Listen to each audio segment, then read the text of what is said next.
Alors le numérique est déjà en fait en partie présent depuis l'automne dernier, puisque le ministre de l'Industrie et de l'Économie numérique, M. Éric Besson, a présenté un plan numérique 2020 pour la France, et donc on peut considérer que le candidat de l'UMP, Nicolas Sarkozy, a pris un certain nombre d'idées dans le cadre de son programme du quinquennat à venir sur les questions de numérique, et on le voit d'ailleurs par la poursuite des investissements d'avenir dans le domaine du numérique. Et dans le cadre du camp de François Hollande, eh bien, pas plus tard qu'hier, un certain nombre de mesures ont été présentées dans le cadre de son programme, qui traite à la fois de la réforme de la loi Hadopi, qui traite aussi de la mise en valeur du numérique pour les PME, du numérique également en matière de recherche et développement, de numérique et de fracture numérique.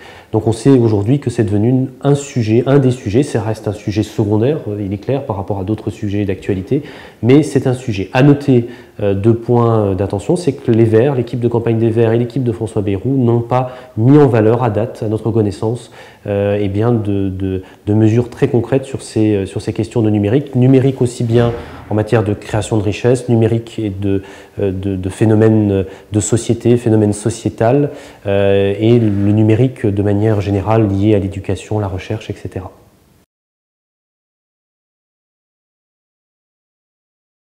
Alors le numérique, on l'a vu en 2010, a contribué à plus d'un quart, uniquement sur la filière Internet, à de la création de valeur en matière de croissance et de PIB.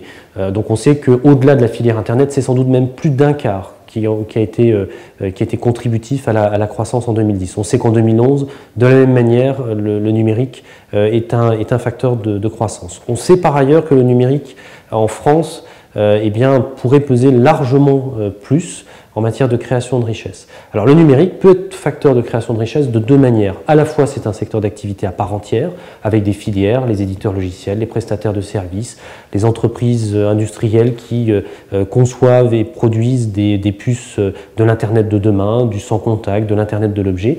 Et c'est également le numérique qui est bien une composante de toute entreprise aujourd'hui, à la fois dans sa chaîne de valeur, dans leur chaîne de valeur, mais également dans leur système de gestion. Donc on sait que le numérique, pour ces deux raisons, à la fois en tant que secteur d'activité et du fait que le numérique soit partout aujourd'hui dans toutes les entreprises, eh bien, on sait qu'un numérique bien employé, bien piloté est facteur de création de richesse et de compétitivité.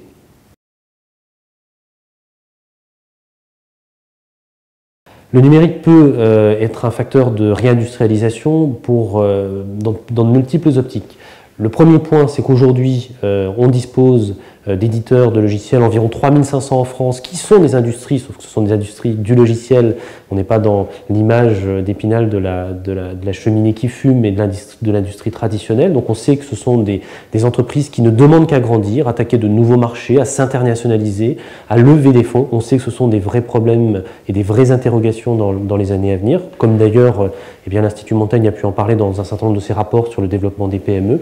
Donc c'est un secteur d'activité qui peut générer une nouvelle forme de réindustrialisation. Et d'autre part, on sait que le numérique bien employé dans un certain nombre d'entreprises, c'est un facteur d'exportation accrue. Aujourd'hui, un certain nombre d'études internationales, dont anglo-saxonnes, eh bien, démontrent que les PME-PMI qui ont un bon usage du numérique dans leur chaîne de valeur, dans leur système de gestion, exportent plus, sont davantage rentables, accèdent plus facilement à de nouveaux marchés. Donc par ces quelques exemples, on voit que ça peut favoriser de nouvelles formes d'emploi industriel. Enfin, un certain nombre de sujets eh bien, en devenir, l'e-santé, la dépendance, l'e-éducation au sens de vaincre l'échec scolaire, etc., sont d'autant de pépites, de réserves de croissance possibles où la France a réellement une place à prendre.